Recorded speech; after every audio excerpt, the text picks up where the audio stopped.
నమస్కారం city news కి స్వాగతం. ముందుగా ముఖ్యాంశాలు. జంగారెడ్డిగూడెంలో వాడవాడలా ఘనంగా జరుగుతున్న వినాయక చతుర్థి వేడుకలు, సాంస్కృతిక కార్యక్రమాలు. అన్నదానం ప్రారంభించిన వైఎస్ఆర్సీపీ పోలవరం నియోజకవర్గ పరిశీలకుడు జట్టి గురునాథుల దంపతులు. వరదలపై క్షేత్రస్థాయిలో అప్రమత్తంగా ఉండాలని సూచించిన జంగారెడ్డిగూడెం మండల ప్రత్యేక అధికారి మెరుగు ముఖంటి వరద బాధితులతో మర్యాదగా వ్యవహరించాలని సూచించిన అధికారులు. జంగారెడ్డిగూడెంలో రామచంద్రపురంలో చోరీకి ప్రయత్నించిన దొంగలు పట్టుకున్న స్థానికులు, మరొకరు పరారైనట్లు సమాచారం.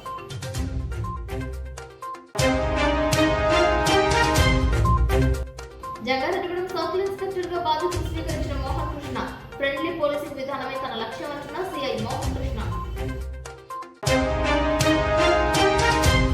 జంగారెడ్డిగూడెం మండలంలో 10 పంచాయతీలకు ఒక్కో పంచాయతీకి ₹1,00,000 చెక్కును అందజేసిన డిప్యూటీ సీఎం పవన్ కళ్యాణ్, చెక్కులను పంపిణీ చేసిన ఎమ్మెల్యే చిర్రి బాలరాజు. జంగారెడ్డిగూడెంలో వాడవాడల వినాయక చతుర్థి ఉత్సవాలు నిర్వహిస్తున్నారు. కాలనీ వాసులు, పేటలోని ప్రజలు కులమత్యాలు, తారతమ్య భేదాలు లేకుండా గణనాథుడిని స్మరిస్తున్నారు. పట్టణంలో లక్ష్మీ గణపతి టౌన్షిప్ నందు వినాయక చతుర్థి ఉత్సవాలు అంబరాన్నంటాయి. ప్రతి ఏటా సాంప్రదాయబద్ధంగా వినాయక చవితి నిర్వహిస్తున్నట్లు ఉత్సవ కమిటీ నిర్వాహకులు గుమ్మడి రాజారావు తెలిపారు. చవితి ఉత్సవాల్లో భాగంగా లలిత సహస్రనామ పారాయణం ఆలపించారు. చిన్నారులు, పెద్దలు భారీ స్థాయిలో గణపతి బప్ప మోరియా అంటూ నామస్మరణ చేశారు. 16వ వినాయక చతుర్థి పురస్కరించుకుని లక్కీ డిప్ సైతం ఏర్పాటు చేశారు. విద్యుత్ తీగలతో శోభయానంగా వీధులను, ఆలయాన్ని అలంకరించారు. అదేవిధంగా మసీద్ వెనుక పాములపర్తి శ్రీనివాస్ నివాసం సమీపంలో ఖాళీ మైదానంలో వినాయక చతుర్థి ఉత్సవాలు కన్నుల పండుగ నిర్వహించారు. శాస్త్రోక్తంగా పూజలు జరిపారు. చిన్నారులు, పెద్దలు కలిసి గణపతినాథుడిని దర్శించుకున్నారు. ఎప్పటిలాగానే త్రివేణి ప్రసాద్ వినాయక విగ్రహాన్ని విరాళంగా అందజేశారు. మహిళలందరూ సామూహికంగా లలిత పారాయణం చేశారు. బాబు పంతులు వినాయక స్వామి వ్రతాన్ని వివరించారు. అదేవిధంగా సాయి బాలాజీ టౌన్షిప్ నందు టౌన్షిప్ వాసులందరూ సామూహికంగా వినాయక చతుర్థి చేశారు. భారీ గణనాథుడిని ఏర్పాటు చేశారు. ప్రతి ఏడాది సాంప్రదాయ పద్ధతిలో వినాయక చవితి వేడుకలు నిర్వహిస్తూ వస్తున్నట్లు నిర్వాహకులు తెలిపారు. ఉచిత ప్రసాద వితరణ చేశారు. పోలవరానికి చెందిన యువకులు భక్తి గీతాలకు నృత్యాలు చేశారు. మహిళలు, పిల్లలు అధిక సంఖ్యలో వినాయక స్వామిని దర్శించుకున్నారు. అదేవిధంగా పాత బస్టాండ్ వద్ద బండారువారి వీధిలో వినాయక చతుర్థి చేశారు. మహిళలచే కుంకుమ పూజలు చేశారు. భక్తి శ్రద్ధలతో అమ్మవారికి పూజలు చేశారు. వినాయక స్వామి వ్రత పూజలు నిర్వహించారు. బండారువారి వీధిలో సామూహికంగా నిర్వహించిన కుంకుమ పూజలకు విశేష స్పందన లభించింది. 4వ వార్డు కౌన్సిలర్ బండారు లక్ష్మణరావు ఆధ్వర్యంలో నవరాత్రి ఉత్సవాలు నిర్వహిస్తున్నారు. చెన్నం వెంకటేశ్వరరావు, బండారు నాగేశ్వరరావులు విగ్రహాన్ని విరాళంగా అందజేశారు. వినాయక స్వామిని వైఎస్ఆర్సీపీ పోలవరం నియోజకవర్గ పరిశీలకులు జట్టి గురునాథరావు, జట్టి శైలజ దంపతులు దర్శించుకుని పూజలు చేశారు. అన్నదానాన్ని ప్రారంభించారు. మగవారి విభాగాన్ని జట్టి గురునాథరావు, మహిళల విభాగాన్ని జట్టి శైలజాలు అన్న సంతర్పణ ద్వారా ప్రారంభించారు. మల్లాబత్తుల మున్నేశ్వరరావు తదితరులు స్వామివారిని దర్శించుకున్నారు. అలాగే కామవరపు కోటలో స్థానిక కొత్తపేట బాల వినాయక కమిటీ ఆధ్వర్యంలో వినాయక చవితి పర్వదినం సందర్భంగా ఏర్పాటు చేసిన బాల వినాయకుడిని మంగళవారం నిమజ్జన కార్యక్రమం నిర్వహించారు. తీన్మార్ వాయిద్యాలతో, డీజే సౌండ్ సిస్టంతో, యువకుల కేరింతలతో ఊరేగింపు కార్యక్రమం అత్యంత వైభవంగా జరిగింది. భక్తులు బొజ్జ గణపయ్యకు పళ్ళు, పలహారాలు అందజేశారు. జంగారెడ్డిగూడెం సర్కిల్ ఇన్స్పెక్టర్ గా మోహన్ కృష్ణ బాధ్యతలు స్వీకరించారు. విజయవాడ 3 టౌన్ నుంచి బదిలీపై జంగారెడ్డిగూడెం సిఐగా నియమితులయ్యారు. కాకినాడకు చెందిన మోహన్ కృష్ణ పలు పోలీస్ స్టేషన్లలో పనిచేశారు. చట్ట వ్యతిరేక చర్యలకు పాల్పడితే సహించేది లేదని వెల్లడించారు. ఫ్రెండ్లీ పోలీసింగ్ విధానంతో ముందుకు వెళ్తామని తెలిపారు.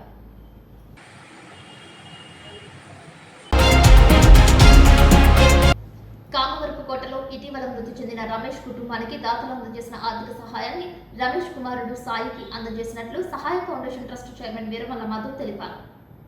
దాతల నుంచి వచ్చిన ₹6,516 నగదును సాయికి అందజేయడం జరిగింది. కష్టంలో ఉన్న రమేష్ కుటుంబానికి సహకరించిన దాతలు అందరికీ ఈ సందర్భంగా రమేష్ కుమారుడు సాయి, వీరమల్ల మధు కృతజ్ఞతలు తెలిపారు. ఈ కార్యక్రమంలో ట్రస్ట్ సభ్యులు టీవీఎస్ రాజు, వడ్డేపల్లి అభిషేక్, ప్రశాంతి, సీతారామయ్య పాల్గొన్నారు.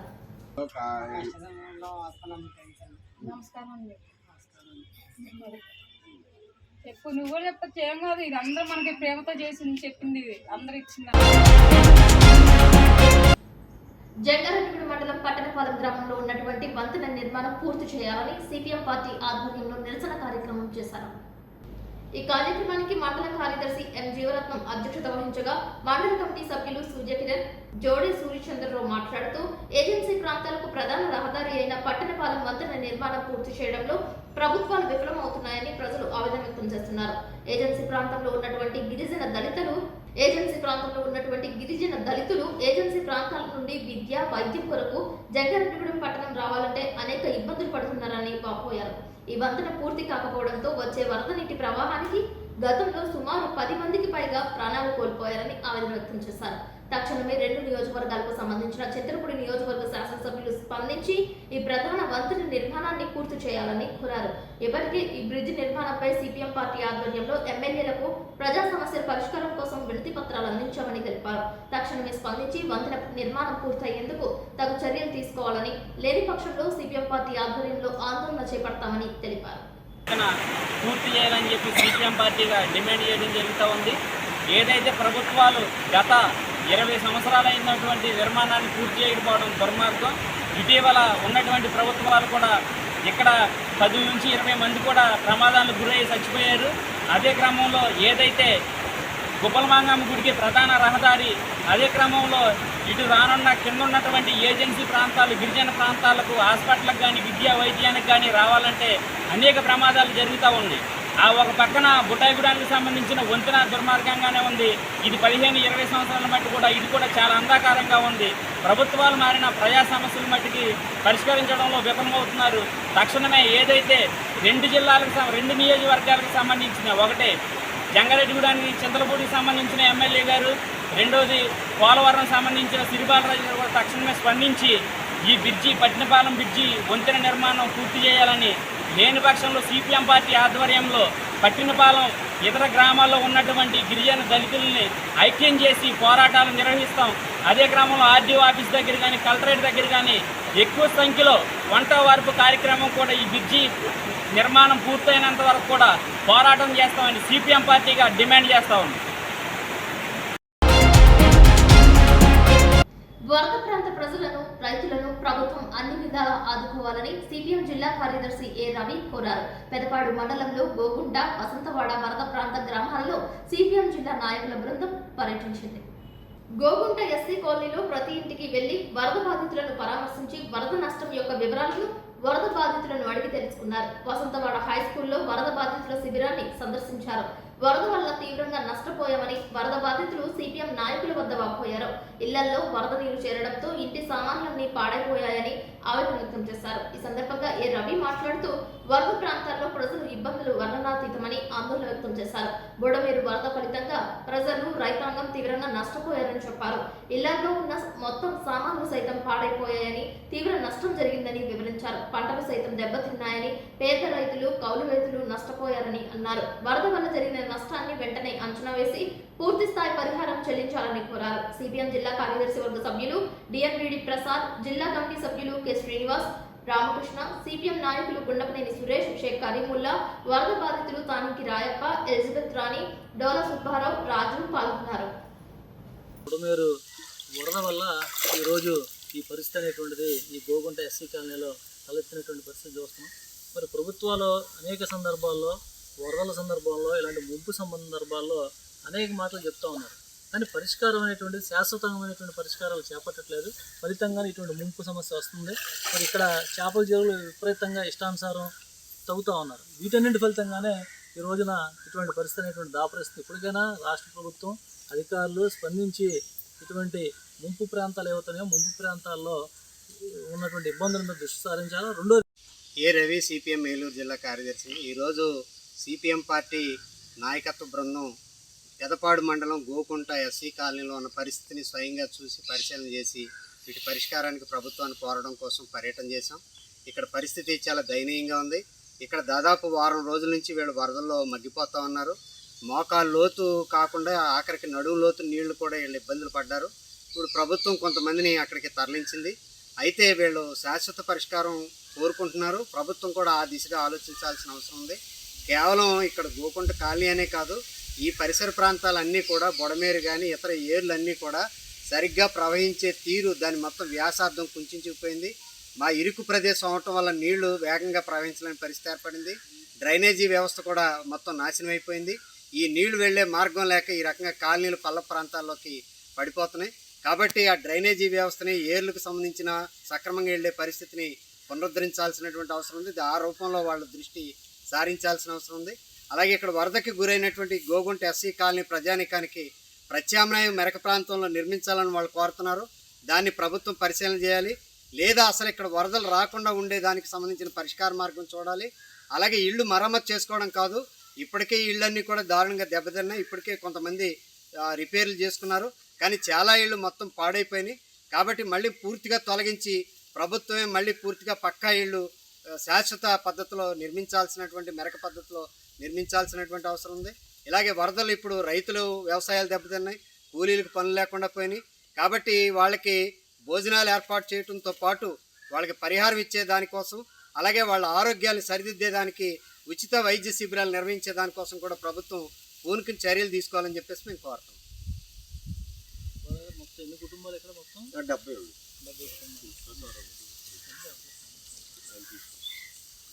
మీరంటే మాట్లాడారు ఆల్తను మాట్లాడితే తీసారుగా.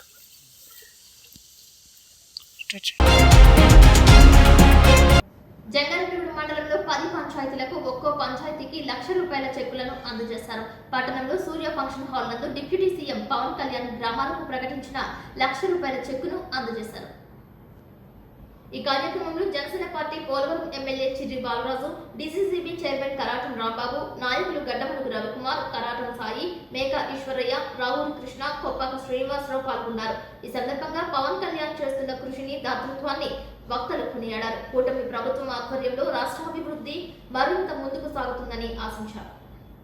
అధికార పార్టీలో నుండి కూడా ప్రభుత్వం నుంచి వచ్చేటువంటి నిధులు ఇచ్చేటువంటి ఈ రోజుల్లో ₹1,00,000 పంచాయతీకి కేటాయించడం అనేది అసలు చాలా అద్భుతమైన విషయం. ఇప్పుడే కాదు, గత ప్రతిపక్షంలో కూడా ఏ విధంగా ప్రజలకి సహాయపడుతూ వచ్చారో మీ అందరికీ తెలుసు. ప్రతి ఒక్కరు కూడా పవన్ కళ్యాణ్ గారి అడుగు జాడడం నడవాలి, ఆయన యొక్క కన్సెషన్ తీసుకోవాలి, ఆయన యొక్క నీతి నిజాయితీ మనం అలవర్చుకోవాలి అనేటువంటి భావంతో అందరూ కూడా ముందుకు వెళ్ళాలి. ఈరోజు మా పోలవరం నియోజకవర్గంలో కూడా మా పెద్దలు గురువులు మా కరటం రాంబాబు గారి ఆధ్వర్యంలో అభివృద్ధి అనేది అంచెలంచెలుగా చేసుకుంటూ వెళ్తున్నాం. ఈరోజు పంచాయతీకి సంబంధించి, పంచాయతీ శాఖకు సంబంధించి పవన్ కళ్యాణ్ గారు ప్రత్యేకించి దృష్టి పెట్టారు. గత 5 ఏళ్లలో ఇక్కడ ఉన్నటువంటి సర్పంచులు అందరూ కూడా మీ పంచాయతీలో ఏ విధంగా డెవలప్ అయిందో ప్రతి ఒక్కరు కూడా కొన్ని లక్షలు పెట్టి గెలిచారు, కానీ మీ ఎవరికి కూడా గౌరవం దక్కలేదు. అలాగే మీ పంచాయతీ అభివృద్ధి అనేది ఎక్కడ కూడా అనిపించలేదు. కానీ ఎన్డీఏ కూటమి వచ్చి 2 నెలల్లోపే రాష్ట్ర వ్యాప్తంగా, మన జిల్లా వ్యాప్తంగా, అలాగే మన నియోజకవర్గాల వారీగా పంచాయతీకి సంబంధించి ఒక్కొక్క నియోజకవర్గానికి ₹20 కోట్లు కేటాయించినటువంటి ఘనత మన ఎన్డీఏ కూటమి దక్కుతుంది, మన పవన్ కళ్యాణ్ గారు దక్కుతుందని ఈ సభలో మీ అందరికీ తెలియజేస్తున్నాను. ఈరోజు ప్రతి ఒక్కరు కూడా, ప్రతి సర్పంచ్ గారు కూడా ఒకటే ఆలోచించండి. గత ప్రభుత్వంలో మీ అందరూ కూడా ప్రజలతో ఎంత ఇబ్బంది పడ్డారు, కానీ ఈ ఎన్డీఏ కూటమిలో మీ అందరూ కూడా గౌరవంగా ఉండేటువంటి ఏదైతే నిధులు ఉన్నాయో ఇవన్నీ కూడా మీరు కేటాయించడానికి ఎన్డీఏ కూటమి, ఎన్డీఏ ప్రభుత్వం ఎప్పుడు కూడా సిద్ధంగా ఉంటుందని సభలో తెలియజేస్తున్నాను. మీరందరూ కూడా ఈరోజు Janasena party, TDP party, BJP party నాయకులందరూ కూడా ప్రతి ఒక్కరు కూడా ఈ వరదల్లో ఎన్ని విధాలుగా సహాయ సహకారాలు అందిస్తున్నారో మనందరికీ తెలుసు. ఈరోజు గత 10 రోజులు కురుస్తున్నటువంటి వర్షాలకి అనేక ప్రాంతాలు నిధులు మా పోలవరం నియోజకవర్గం. జంగారెడ్డిగూడ మండలం గురవేగూడెం గ్రామం నందు తెల్లమద్ది చెట్టు కింద స్వయంలో వెలిసిన శ్రీ మద్ది ఆంజనేయ స్వామి ఆలయం భక్త సంద్రమైంది. స్వామివారి దర్శనానికి చుట్టుపక్కల గ్రామాల నుండే కాకుండా సుదూర ప్రాంతాల నుండి అధిక సంఖ్యలో భక్తులు ఇచ్చేశారు. స్వామివారి ఆలయం చుట్టూ ప్రదక్షిణలు చేసి మొక్కుబడులు తీర్చుకుని స్వామివారికి అత్యంత ప్రీతికరమైన తమలపాకులతో అష్టోత్తర పూజలను, అన్నప్రాసనలు, వాహన పూజలు చేశారు. మంగళవారం సందర్భంగా స్వామి పిహెచ్సి సిబ్బంది వారు వైద్య సేవలు అందజేశారు. ఈ రోజు స్వామివారి దర్శనార్థం ఇచ్చేసిన సుమారు 1,200 మంది భక్తులకు స్వామివారి నిత్యాన్నదాన సత్రం నందు అన్నప్రసాద వితరణ చేశారు. మధ్యాహ్నం 1 గంట వరకు స్వామివారి దేవస్థానానికి వివిధ సేవల రూపేణ 1,04,100 రూపాయల ఆదాయం వచ్చినట్లు తెలిపారు. స్వామివారి దర్శనార్థమే విచ్చేసిన భక్తులకు ఎటువంటి అసౌకర్యం కలగకుండా ఆలయ పర్యవేక్షకులు జవ్వాది కృష్ణ పర్యవేక్షణలో తగిన ఏర్పాట్లు చేసినట్లు ఆలయ కార్యనిర్వహణాధికారి ఆకుల కొండలరావు తెలిపారు. స్వామివారి దేవస్థానం నందు ఈ నెల 12వ తేదీ నుండి 15వ తేదీ వరకు పవిత్రోత్సవాలు జరుపుతున్నట్లు తెలిపారు. ఈ నెల 12వ తేదీ మధ్యాహ్నం 1 గంట నుండి గర్భాలయ దర్శనం నిలిపివేస్తున్నట్లు స్పష్టం చేశారు. తిరిగి ఈ నెల 15వ తేదీ ఆదివారం మధ్యాహ్నం 3 గంటల వరకు స్వామివారి గర్భాలయ దర్శనం పునః ప్రారంభించనున్నట్లు భక్తులు సహకరించవలసిందిగా ఆలయ కార్యనిర్వహణాధికారి ఆకుల కొండలరావు తెలిపారు. అన్నప్రసాదం మండపంలో ఉచిత ప్రసాదం కూడా భక్తులకు అందజేయడం జరుగుతుంది. ఈ నెల 12వ తేదీ గురువారం మధ్యాహ్నం నుండి 15వ తేదీ ఆదివారం రాత్రి వరకు శ్రీ స్వామివారి దేవస్థానంలో పవిత్రోత్సవములు పూజా కార్యక్రమాలు జరుపుటకు మా స్వాములందరూ కూడా మేము నిర్ణయించుకున్నాం. ఈ పవిత్రోత్సవాలు కార్యక్రమం గురించి మా స్వామి వివరిస్తారు. మనోజవం మారుతతుల్యవేగం జితేంద్రియం బుద్ధిమతాం వరిష్టం వాతాత్మజం వానరయోధముఖ్యం శ్రీరామదూతం శిరసా నమామి. శ్రీ గురుభ్యో నమః. మధ్య ఆంజనేయ స్వామి వారి దేవస్థానం నందు భాద్రపద మాసంలో ఏటా జరుగుతున్నట్టుగానే ఈ సంవత్సరం కూడా పవిత్రోత్సవాలు జరుపుటకు దైవజ్ఞులచే నిర్ణయించబడింది. అందులో భాగంగా 12వ తారీఖు గురువారం సాయంత్రం నుంచి అంకురారోపణ కార్యక్రమంతో ప్రారంభమయ్యి 15వ తారీఖు ఆదివారం నాడు వరద ముంపు కారణంగా తీసుకోవాల్సిన జాగ్రత్తలు వివిధ అంశాలపై జంగారెడ్డిగూడెం తహసీల్దార్ కార్యాలయం నందు మండల ప్రత్యేక అధికారి ముక్కంటి ఆధ్వర్యంలో సమావేశాన్ని నిర్వహించారు. శానిటేషన్, క్లోరినేషన్, వరద నష్టం, తీసుకోవాల్సిన చర్యలు, గ్రామాలలో చేపడుతున్న జాగ్రత్తలు తదితర అంశాల గురించి అధికారులను అడిగి తెలుసుకున్నారు. క్షేత్రస్థాయిలో పనిచేసే అధికార యంత్రాంగం ప్రజల పట్ల మర్యాదపూర్వకంగా వ్యవహరించాలని సూచించారు. వరద బాధితులతో కలిసిమెలిసి పనిచేయాలని తెలిపారు. ఈ సందర్భంగా సిటీ న్యూస్ తో ముక్కంటి ప్రత్యేకంగా మాట్లాడారు. వ్యాధులు ప్రబలకుండా జాగ్రత్తలు తీసుకోవాలని, మంచినీటి ట్యాంకులను ఎప్పటికప్పుడు శుభ్రపరచుకోవాలని సూచించారు. అదేవిధంగా ఈ నెల 24వ తేదీ నుంచి పొలం బడి కార్యక్రమాన్ని చేపడుతున్నట్లు, వారానికి 2 రోజుల పాటు ప్రతిరోజు 2 గ్రామాలను ఎంపిక చేసి సభలు నిర్వహించనున్నట్లు జంగారెడ్డిగూడెం మండల వ్యవసాయ అధికారి కోసారావు తెలిపారు. రైతులకు ఉన్న సమస్యలను వ్యవసాయ ఉద్యానవన శాఖ, ఫిషరీస్, NRIGS, ఎలక్ట్రికల్, పంచాయతీ సెక్రటరీలు సంయుక్తంగా ఈ సదస్సులకు హాజరవ్వాల్సి ఉంటుందని తెలిపారు. జంగారెడ్డిగూడెం మండలంలో 39 కిలోమీటర్ల మేర RMB రహదారులు ఉన్నాయని, వరద కారణంగా గత 7 మాసాలుగా రహదారులు ఛిద్రంగా మారాయని, వెంటనే వీటి నిర్మాణానికి నిధులు మంజూరు చేయాలని RMB AE స్పెషల్ అధికారి ముక్కంటికి నివేదిక అందజేశారు. లక్కవరం, శ్రీనివాసపురం, మైసన్నగూడెం తదితర రోడ్ల పరిస్థితి దయనీయంగా ఉన్నాయని సమావేశం దృష్టికి తీసుకువచ్చారు. అదేవిధంగా వరదల కారణంగా ప్రభుత్వ భవనాలు, పాఠశాలలు, అంగన్వాడీ కేంద్రాలు, ఆసుపత్రి భవనాల స్లాబ్లు తడిచి శిథిలావస్థకు చేరుకుంటే అటువంటి వాటిని గుర్తించాలని, అవసరమైతే సురక్షిత ప్రాంతాలకు తరలించి సేవలు అందించాలని తహసీల్దార్ శ్రీవజోజి, ఎంపీడీఓ కృష్ణప్రసాద్లు అధికారులను సూచించారు. అటువంటి బిల్డింగ్స్ మరమ్మతులకు NRIGS లో పెట్టుకోవాలని సూచించారు. పంగిడిగూడెంలో అంగన్వాడీ కేంద్రం ప్రస్తావనకు వచ్చింది. దీనిపై ఉన్నత స్థాయి అధికారుల దృష్టికి తీసుకువెళ్లనున్నట్లు CDPO భ్యూలా తెలిపారు. అలాగే వినాయక స్వామి విగ్రహాలను శ్రీ కరాటం కృష్ణమూర్తి ఎర్రకాలువ జలాశయంలో నిమజ్జనం చేసుకునే విధంగా రెవెన్యూ, పోలీస్, విద్యుత్ శాఖ, పంచాయతీ, ఇరిగేషన్ సంయుక్తంగా ఏర్పాట్లు పర్యవేక్షించుకుంటూ సమన్వయంతో ముందుకు సాగాలని సూచించారు. అదేవిధంగా వేగవరంలో రహదారికి ఇరువైపులా ఉన్న ఆక్రమణలు తొలగించి రోడ్డు ప్రమాదాలు జరగకుండా చూసుకోవాలని పంచాయతీ కార్యదర్శికి సూచనలు అందజేశారు.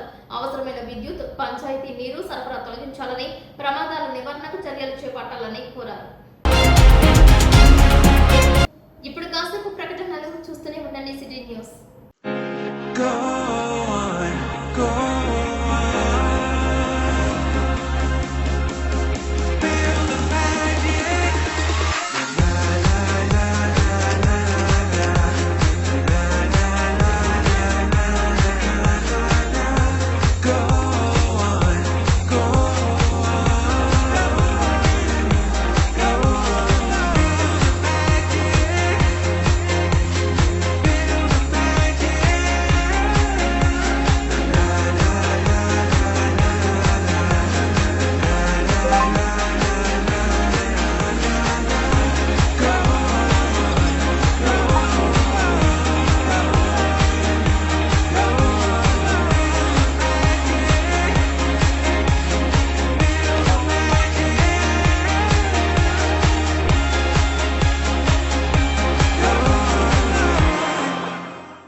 రద్దు చేయాలని, స్టాఫ్ నర్సులను రెగ్యులర్ చేయాలని కోరుతూ నిరసన కార్యక్రమం చేపట్టారు. ఈ కార్యక్రమాలను ఉద్దేశించి ఆంధ్రప్రదేశ్ స్టాఫ్ నర్స్ తగల కమిటీ స్టేట్ కోఆర్డినేటర్ సులోచన మాట్లాడారు. కాంట్రాక్ట్ పద్ధతిలో చేస్తున్న స్టాఫ్ నర్సులను రెగ్యులరైజేషన్ చేయాలని, వైఎస్ఆర్ ప్రభుత్వం సచివాలయాలు ఏర్పాటు చేసి తీసుకువచ్చిన జీవో నెంబర్ 115ను రద్దు చేయాలని, ఆ జీవో వలన స్టాఫ్ నర్సులకు అన్యాయం జరుగుతుందని, సచివాలయ పద్ధతి తీసుకొచ్చి అందులో చాలా మందిని ఎంపిక చేసిన ప్రభుత్వం వారికి అనుగుణంగా జీవోను తీసుకువచ్చారని అన్నారు. 115 జీవో వల్ల మాకు తీవ్ర అన్యాయం జరుగుతుందని తెలిపారు. దానివల్ల స్టాఫ్ నర్స్ ఎవరు, ఏఎన్ఎం ఎవరు, జిఎన్ఎం ఎవరు అనేది కూడా తెలియని పద్ధతిలో ఉందని అన్నారు. గత ప్రభుత్వం తీసుకొచ్చిన కొన్ని జీవోలను ఇప్పుడు ఉన్న కూటమి ప్రభుత్వం రద్దు చేస్తూ వస్తుందని, అలాగే ఈ 115 జీవోను కూడా రద్దు చేసి తగిన న్యాయం చేయాలని, ఇప్పుడు ఉన్న వరద విపత్కర పరిస్థితిలో మేము ఇలా నిరసన చేయడం తప్పేనని, కానీ శాంతియుత నిరసన తెలియజేస్తున్నామని అన్నారు. ఒకవేళ మాకు న్యాయం చేయకపోతే అత్యవసర విభాగం నుంచి అందరం వైద్యులకి నిరసన కార్యక్రమం భారీగా చేపడతామని, మాకు ఎన్డీఏ కూడా న్యాయం చేస్తుందని భావిస్తున్నామని తెలిపారు. ఈ అధిక మొత్తంలో వాళ్ళని తీసుకోవడం ద్వారా వాళ్ళని ఎక్కడ వాళ్ళని కుదించాలో తెలియక వారికి గత ప్రభుత్వమే అదనంగా వాళ్ళకి ఖర్చు పెట్టి వాళ్ళకి శిక్షణ ఇచ్చి 18 నెలలు స్టాఫ్ నర్స్ అంటే జిఎన్ఎం, ఏఎన్ఎం ఉన్న వారికి జిఎన్ఎంగా శిక్షణ ఇచ్చి ఈ రోజున వారికి రెగ్యులర్ స్టాఫ్ నర్సెస్గా నియామకాలు చేపట్టడానికి ఈ యొక్క 115 జీవోన్ అనేది ఈ రోజున ప్రభుత్వం తీసుకుంది. కాబట్టి దీన్ని మేము నిరసిస్తూ, దీనివల్ల ఏంటంటే ఇప్పటికే మేము కాంట్రాక్ట్లో ఉండి ఏ ప్రభుత్వం వచ్చినా సరే మమ్మల్ని గుర్తిస్తుంది, మా సర్వీస్ని, మా వయసుని గుర్తించి మమ్మల్ని రెగ్యులర్ చేయకపోతుందా అని మేము ఎదురు చూస్తున్న తరుణంలో ఇది మాకు అన్యాయం చేసేటువంటి యొక్క 115 జీవోని మేము వెంటనే రద్దు చేయాలని, ఇప్పటికే కాంట్రాక్ట్లో ఎన్హెచ్ఎంలో ఉన్న స్టాఫ్ నర్సెస్ అందరినీ కూడా రెగ్యులర్ చేయాలని చెప్పేసి మేము అడుగుతున్నామండి. ఎందుకంటే ఏఎన్ఎం అంటే ఎవరు, జిఎన్ఎం అంటే ఎవరు కూడా తెలియని పరిస్థితుల్లో ఈ రోజున ఇటువంటి జీవోలు తీసుకొచ్చి మా యొక్క బ్రతుకుల్ని, మా యొక్క ఉద్యోగ భద్రత లేకుండా మాకు అన్యాయం చేసేటువంటి పరిస్థితిలో ఉంది. కాబట్టి ఈ రోజున మేము శాంతియుతంగా నిరసన తెలియజేస్తూ మాకు జరుగుతున్న అన్యాయాన్ని ప్రభుత్వానికి తెలియజేస్తున్నాము. చైనా, ఫిలిప్పీన్స్, వియత్నాం దేశాల్లో యాగి టైఫోన్ విధ్వంసం సృష్టిస్తోంది. అతివేగంగా వీచిన గాలులు, భారీ వరదల ధాటికి ఉత్తర వియత్నాంలో బిజీగా ఉండే ఓ వంతెన కుప్పకూలిపోయింది. ఈ ఘటనలో అనేక కార్లు, ట్రక్కులు నీటిలో పడిపోయాయి. ఇందుకు సంబంధించి ఓ కారు కెమెరాలో రికార్డైన వీడియో సోషల్ మీడియాలో వైరల్ అవుతోంది. ఈ ఘటనలో 13 మంది గల్లంతు కాగా ఇప్పటి వరకు దేశంలో 60 మందికి పైగా చనిపోయినట్లు సమాచారం. దీనిపై పూర్తి సమాచారం తెలియాల్సి ఉంది. Bảo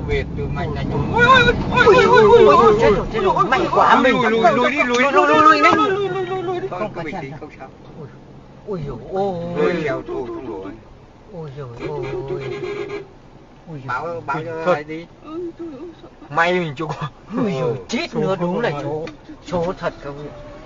Ui giời ơi. జంగారెడ్డిగూడెంలో రామచంద్రపురంలో ఓ ఇంట్లో చోరీకి ప్రయత్నించి దొంగ దొరికిపోయాడు. హోటల్ నిర్వాహకుడిగా ఉన్న దుర్గారావు అద్దెకుంటున్నాడు. సోమవారం రాత్రి ఇంట్లో ఎవరూ లేని సమయంలో 2 యువకులు లోపలికి వెళ్లారు. గమనించిన స్థానికులు వారిని పట్టుకునేందుకు ప్రయత్నించారు. ఒకరు పారిపోగా మరొకరు దొరికిపోయారు. దీంతో అతనిని స్తంభానికి కట్టేసి తమదైన శైలిలో విచారించారు. దీంతో తాను సమ్మంగి మంగరాజుగా తెలియజేసినట్లు తెలిపారు. ఇటీవల ఏలూరు రోడ్లో ఒక షాప్ ఎదురుగా పెట్టిన ద్విచక్ర వాహనం పోగా గత 2 రోజుల క్రితం త్రివేణి కళాశాల ఎదురుగా ఉన్న అపార్ట్మెంట్ లో అభి అనే ఫోటోగ్రాఫర్ ద్విచక్ర వాహనం అపహరణకు గురైనట్లు తెలియజేస్తున్నారు. ఎందుకు నువ్వు చెప్పేది ఏదైనా క్లారిటీ చెప్పాను. తమ్ముడు తమ్ముడు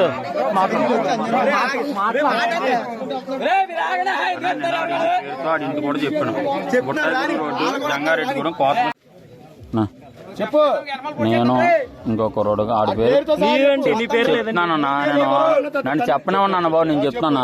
నాతో పాటు వచ్చినోడి పేరు కంబా వెంకటరమణ, బొట్టాయిగూడెం రోడ్డు కోత మిషన్ ఎదురుకుండా ఆడి ఇల్లు. నా పేరు రాజు, నా ఇంటి పేరు సమ్మంగి. ఇద్దరం కలిపి వచ్చాం. ఇక్కడ నేను దొరికినా ఆడు పారిపోయాడు. అంతా దొంగతనంగా వచ్చామన్నా చెప్పాను. భద్రాచలంలో గోదావరి నీటి మట్టం 48 అడుగులకు చేరింది. దీంతో అధికారులు 2వ ప్రమాద హెచ్చరిక జారీ చేశారు. గోదావరి పరివాహక ప్రాంత ప్రజలు అప్రమత్తంగా ఉండాలని అధికారులు సూచించారు. ఎగువ ప్రాంతంలో కురుస్తున్న వర్షాల కారణంగా లోతట్టు గ్రామాలకు వరద నీరు పోటెత్తుతోంది. దీంతో ముందస్తుగానే అధికార యంత్రాంగం సహాయక చర్యలకు పాల్పడింది.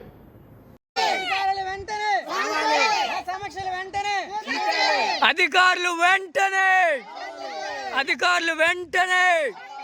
We want We want. We want. We want. We want. We want. వార్తలు ముగించే ముందు ముఖ్యాంశాలు మరొకసారి. జంగారెడ్డిగూడెంలో వాడవాడలా ఘనంగా జరుగుతున్న వినాయక చతుర్థి వేడుకలు, సాంస్కృతిక కార్యక్రమాలు. అన్నదానం ప్రారంభించిన వైఎస్ఆర్సీపీ పోలవరం నియోజకవర్గ పరిశీలకుడు జట్టి బృందాదుల దంపతులు. వరదలపై క్షేత్రస్థాయిలో అప్రమత్తంగా ఉండాలని సూచించిన జంగారెడ్డిగూడెం మండల ప్రత్యేక అధికారి మెరుగు ముఖంటి వరద బాధితులతో మర్యాదగా వ్యవహరించాలని సూచించిన అధికారులు. జంగారెడ్డిగూడెంలో రామచంద్రపురంలో చోరీకి ప్రయత్నించిన దొంగలు పట్టుకున్న స్థానికులు, మరొకరు పరారైనట్లు సమాచారం.